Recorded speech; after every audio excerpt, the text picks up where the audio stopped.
Like, man. Okay. Jesus. And I applaud you in a way to just being able to recognize that and be able to speak that. Have you forgiven yourself for that incident? Because I think the only true really healing happens is you can ask for forgiveness from everybody else, right? But until you say, you know what, I forgive me. I forgive myself for this crazy act that I done. And then you were able to process and move on. I would never forgive myself for that. I could never forgive myself for not only taking their lives, but I ruined my mama's life. I took her baby life. You know what I'm saying? I had to watch my mother cry every day and go through everything about her baby being in prison. I watched my mother suffer through cancer and die, and I couldn't be there, couldn't go to her funeral, all because of what I did. People say my mama had cancer, she died of cancer. I say my mama died of a heart attack, a broken heart. Just to watch her baby in prison and say I was never going home.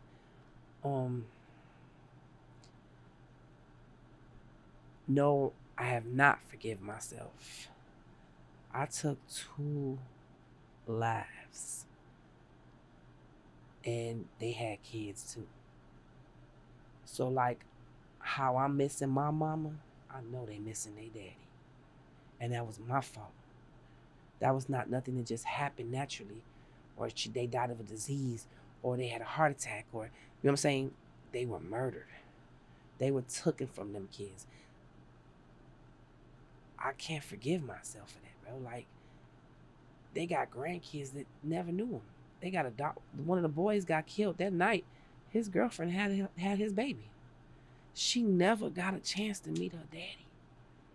And that fucked me up every time. I don't care how hard I try to act for my family. Oh, I'm good, I got this.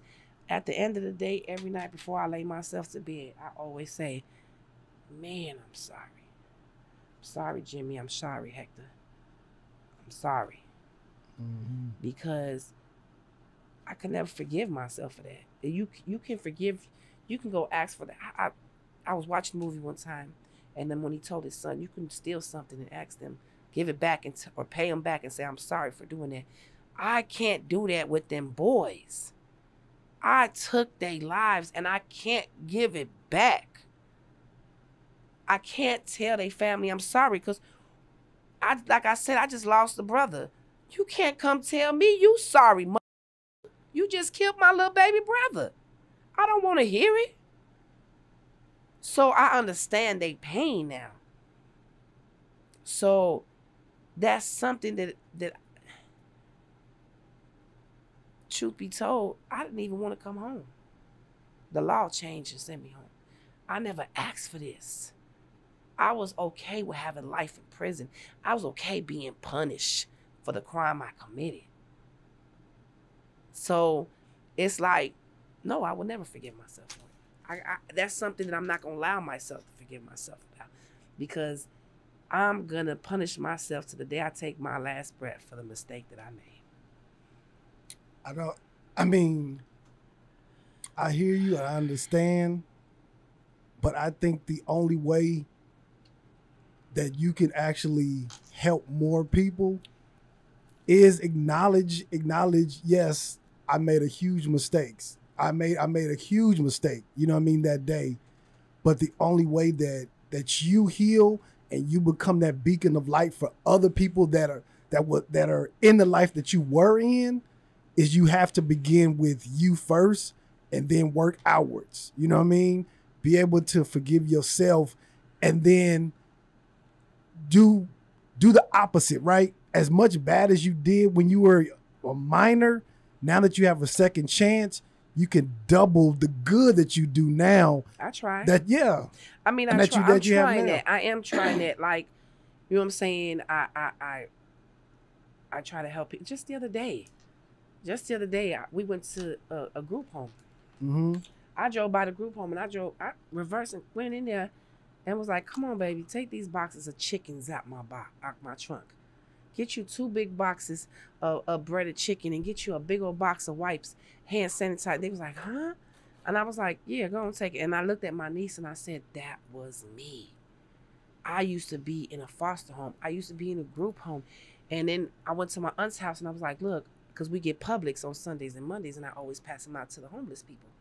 And I was like, "Mom, I'm going to go ahead and give Sunday nights to this group home." She was like, "But you know," I said, "Mom, that was me." She was like, "They so bad, the police always over there." I said, "Mom, they missing their mama. And if they not missing their mama, they got accustomed to being bad." That's the life I lived. I know that lifestyle.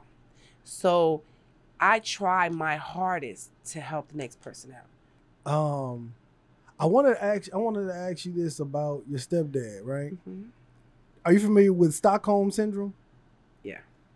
Do you think that what's it called? Elizabeth who was that fell in love with her smart, the smart girl? Yeah. Yeah. Do you think you suffer from that?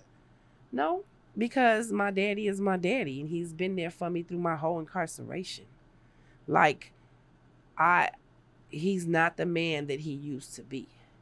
Let me just put it like this. If my father would have never changed the way he was, then I would with him. What you mean? As far as if he was still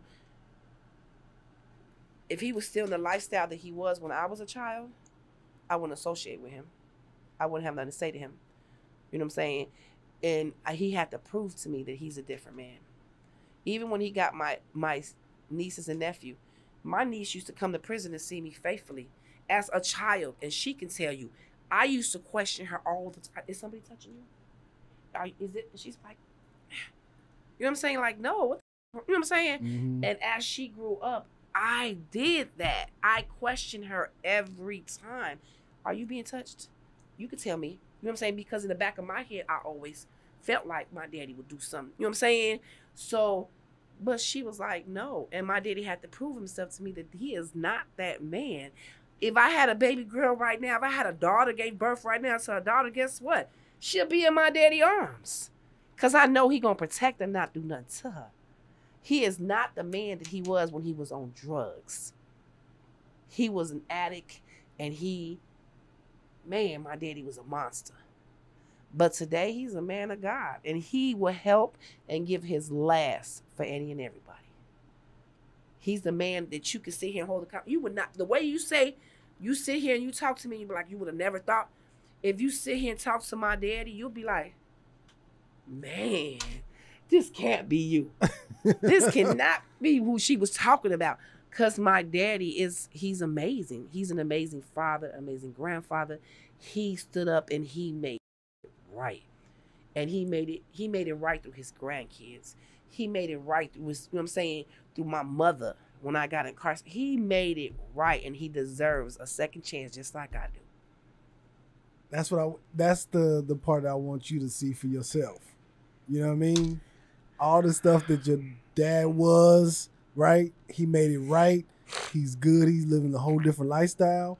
I want you to see that for yourself. You know what I mean? Good one. That was a setup. But okay. That was